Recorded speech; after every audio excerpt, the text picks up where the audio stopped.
আসসালামু আলাইকুম এভরিওয়ান, আশা করছি সকলে ভালো আছেন। আমাদের আজকের রেসিপি সিঙ্গারা। আশা করছি আপনাদের সকলের কাছে ভালো লাগবে এবং সহজও লাগবে। শীতের সন্ধ্যায় একদম গরম মুচমুচে সিঙ্গারা যদি থাকে, তাও আবার চায়ের সঙ্গে, তাহলে শীতটা কিন্তু একদম পুরো জমে যাবে।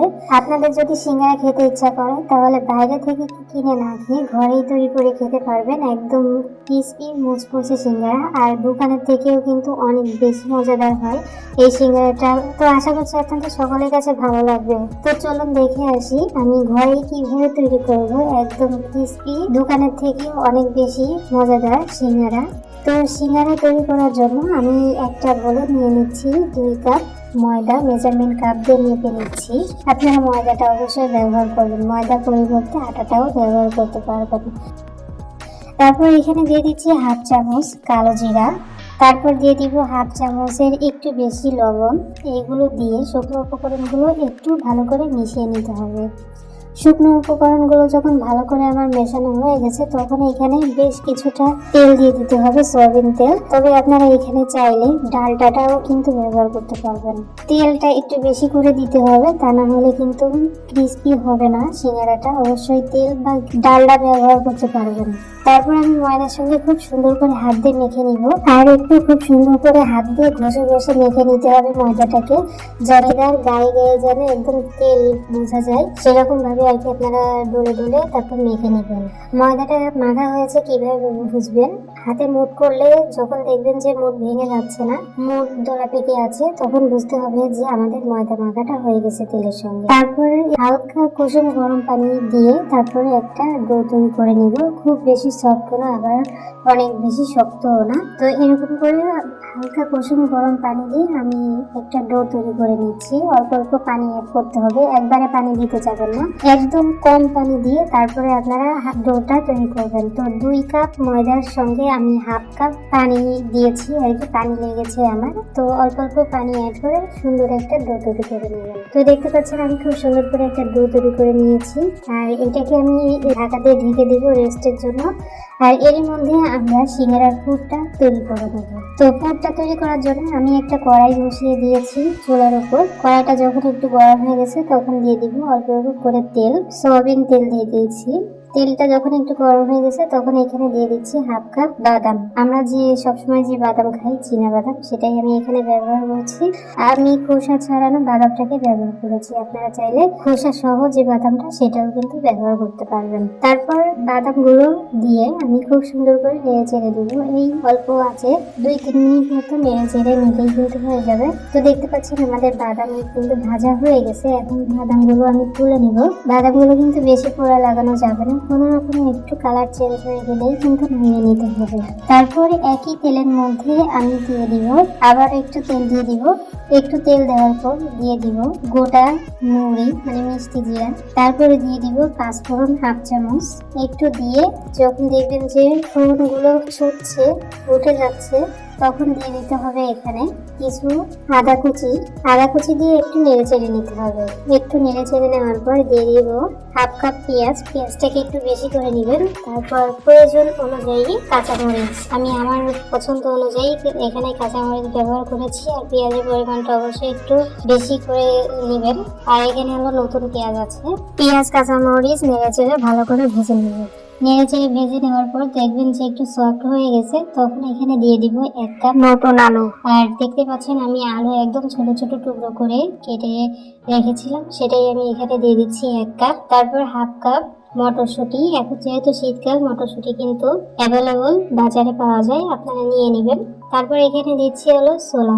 ছোলাটা আমার আগে থেকে সিদ্ধ করা ছিল ফ্রিজে, সেটাই আমি এখানে দিয়ে দিচ্ছি। দিয়ে একটু নেড়ে চেড়ে নিব সবকিছুর সঙ্গে। নেড়ে চেড়ে নেওয়ার পর এখানে দিয়ে দিব হাফ চামচ লবণ।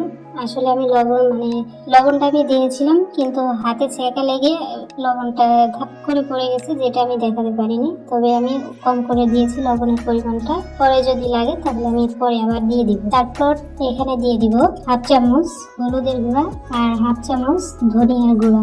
এখন এগুলো দিয়ে খুব সুন্দর করে নেড়ে চেড়ে নিব। আর আপনারা চাইলে মরিচের গুঁড়োটাকেও কিন্তু এখানে ব্যবহার করতে পারেন, তাতে কিন্তু কোনো সমস্যা নেই। তো নেড়ে চেড়ে নিলাম আমি প্রায় 5-6 মিনিট মতো মশলার সঙ্গে একটু নেড়ে চেড়ে নিলাম। নেড়ে চেড়ে নেওয়ার পর এখানে দিয়ে দিলাম 1 কাপ পানি। 1 কাপ পানি দিয়ে দিলাম। পানি দিয়ে এখানে খুব সুন্দর করে আমি রান্না করে নিব। একদম অল্প আছে, তার জন্য আমি ঢাকনা দিয়ে ঢেকে দিলাম। আর এর মধ্যে আমি ঝটপট একটা চাটনি তৈরি করে দেখাবো, বা টমেটো সস আপনারা বলতে পারেন। তো 3টা বড় সাইজের টমেটো আমি কিউব করে কেটে রেখেছিলাম। কিউব করে কেটে রাখা টমেটো আমি একটা পাত্রের মধ্যে দিয়ে সামান্য একটু পানি দিয়ে ঢাকা দিয়ে ঢেকে দিলাম প্রায় 5 থেকে 7 মিনিটের মতো। 5 থেকে 7 মিনিট পরে দেখতে পাচ্ছেন আমাদের টমেটোটা সেদ্ধ কিন্তু হয়ে গেছে। এখন আমি চুলা থেকে নামিয়ে এটাকে একটু সেঁকে নিব। স্ট্যান্ডের মধ্যে দিয়ে সেঁকে নিলেই কিন্তু হয়ে যাবে। তো দেখতে পাচ্ছেন ওটা আমি অফ ক্যামেরায় করে নিয়েছি। আর আমাদের পেস্টটা কিন্তু তৈরি হয়ে গেছে, মানে টমেটোর গ্রেভিটা। তারপরে এখানে দিয়ে দিব 1/2 চামচ লবণ, 1/2 চামচ ভাজা জিরার গুঁড়ো, 1 চামচ লাল মরিচ ভেজে গুঁড়ো করে রেখেছিলাম, সেটাই আমি এখানে দিয়ে দিলাম। তারপর এখানে দিয়ে দিব 4 চামচ চিনি মিষ্টির জন্য। তারপর এগুলো একটু ভালো করে নেড়ে চেড়ে এখানে দিয়ে দিতে হবে একটু ভিনেগার। আমি তো অল্প করে দেখাচ্ছি, আপনারা চাইলে বেশি করে তৈরি করে নিতে পারেন। আর ভিনেগারটা দেওয়ার কারণ হচ্ছে এটা অনেকদিন পর্যন্ত কিন্তু সংরক্ষণ করে রাখা যায়। তো আপনাদের যদি টমেটো সস খেতে ইচ্ছা করে বা কোনো ধরনের নাস্তার সঙ্গে যদি খেতে ইচ্ছা করে, তাহলে ঝটপট আপনারা এরকম তৈরি করে নিতে পারবেন। তো আমি একটু দেখিয়ে দিলাম আপনাদেরকে ঝটপট। টমেটো সসটা আমার রেডি হয়ে গেছে, দেখতে পাচ্ছেন। টমেটোর সসটা যখন রেডি হয়ে গেছে তখন আবারও চলে এসেছি আমাদের সেই সিঙ্গারা পুরটা রেডি হচ্ছে সেখানে চলে এসেছি। তারপরে এখানে দিয়ে দিব 1/2 চামচ ভাজা জিরা গুঁড়ো, আর দিয়ে দিব সেই আগে থেকে যে বাদাম আমি ভেজে রেখেছিলাম সেটাই আমি এখানে দিয়ে দিলাম। একটু ভেঙে দিয়েছি, আপনারা চাইলে সবগুলো আস্তে আস্তে কিন্তু রাখতে পারেন। আমি ভাজা বাদাম একটু থেতো করে দিয়েছি, মানে একটু গুঁড়ো গুঁড়ো করে দিয়েছি ভেঙে। তারপর এখানে দিয়ে দিব টেস্টি সল্ট। আপনাদের কাছে যদি টেস্টি সল্ট না থাকে তাহলে আপনারা ম্যাগি মশলাটাও ব্যবহার করতে পারেন। আর আমি একটু টেস্ট করে দেখেছিলাম যে পুরে একটু লবণ কম হয়েছে, তার জন্য একটু লবণ আমি এখানে দিয়ে দিলাম। এখন সবকিছু ভালো করে নেড়ে চেড়ে নামিয়ে নিলেই কিন্তু তৈরি হয়ে যাবে আমাদের সিঙ্গারার পুরটা। তো দেখতে পাচ্ছেন আমাদের সিঙ্গারার পুরটা তৈরি হয়ে গেছে। নামিয়ে নিলাম, নামিয়ে ঠান্ডা করে নিতে হবে।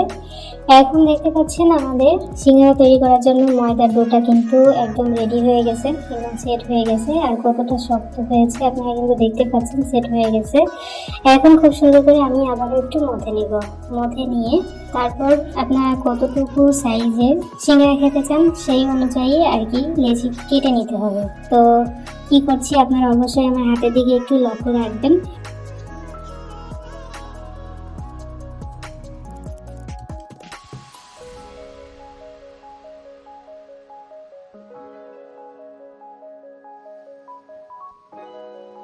আমি অনেকগুলো লেচি কেটে নিয়েছি ছুরির সাহায্যে। আমি সব লেচি তুলে রেখে তারপরে একটা লেচি আমি বেলুন দিয়ে বেলে নিচ্ছি। আর এই লেচিটা কিন্তু একটু লম্বাটে করে বেলে নিতে হবে, গোল কিন্তু করা যাবে না। আর একটু চেষ্টা করবেন চারিপাশ মানে লম্বা এবং এর পাশ যাতে খুব ভালোভাবে সমান হয়। আমি অত সমান করতে পারিনি, তবে আপনারা চাইলে অনেক ভালোভাবে সমান করে নিতে পারবেন। তো দেখতে পাচ্ছেন আমি কিভাবে বেলছি, একটু লম্বাটে করে বেলে নিতে হবে। এরকম সুন্দর করে যখন লম্বা করে বেলা হয়ে যাবে তখন আপনারা ছুরির সাহায্যে একদম মাঝখান বরাবর কেটে নেবেন। তো দেখতে পাচ্ছেন আমি কি করছি, অবশ্যই আমার দিকে লক্ষ্য রাখবেন, হাতের দিকে লক্ষ্য রাখবেন। তো এখান থেকে দুটো সিঙ্গারা কিন্তু আমাদের তৈরি হয়ে যাবে। তো একটা সিঙ্গারা তৈরি করার জন্য আমি যে পাশ কেটেছিলাম সেই পাশে আমি এক সাইডে পানি লাগিয়ে নিচ্ছি। পানি লাগিয়ে তারপরে এই মুখগুলোকে আটকে দিতে হবে, ভালো করে কিন্তু সিল করে দিতে হবে, তা নাহলে কিন্তু তেলের মধ্যে দেওয়ার পর সিঙ্গারার পুরগুলো বেরিয়ে চলে আসবে। তো দেখতে পাচ্ছেন আমি মুখটা ভালো করে বন্ধ করে নিয়েছি। তারপর দেখবেন যে এরকম বাটি মতো করে একটা তৈরি হয়েছে। তো এই মাঝখান বরাবর পুর দিতে হবে, আর পুরটাকে একটু ঠান্ডা করে নেওয়ার চেষ্টা করবেন আর মুখগুলো ভালো করে আটকে দিবেন। তো দেখতে পাচ্ছেন প্রত্যেকবার এরকম একটু পানি দিয়ে তারপর মুখগুলো সিল করে দিবেন, তাহলে তেলের মধ্যে দেওয়ার পর আর কোনো ভয়ই কিন্তু থাকবে না। তো দেখতে পাচ্ছেন এই যে দুই সাইডে যে একটু লম্বাটে দেখা যাচ্ছে, এই সাইডগুলো একটু ভেঙে দিলেই কিন্তু আমাদের সিঙ্গারা শেপটা চলে আসবে। তো দেখতে পাচ্ছেন আমার একটা সিঙ্গারা কিন্তু তৈরি হয়ে গেছে। আমি আপনাদের সুবিধার্থে আমি আরও একটি সিঙ্গারা তৈরি করে দেখিয়ে দিচ্ছি। আপনারা যদি আমার ভিডিওর মধ্যে কোনো কিছু বুঝতে না পারেন তাহলে অবশ্যই একটু স্লো করে দেখে নেবেন। যদি কোথাও কোনো জায়গায় সমস্যা হয় আপনাদের দেখতে, যদি মনে করেন যে হচ্ছে না, তাহলে আবার একটু টেনে দেখে নেবেন, তাহলে দেখবেন যে হয়ে গেছে।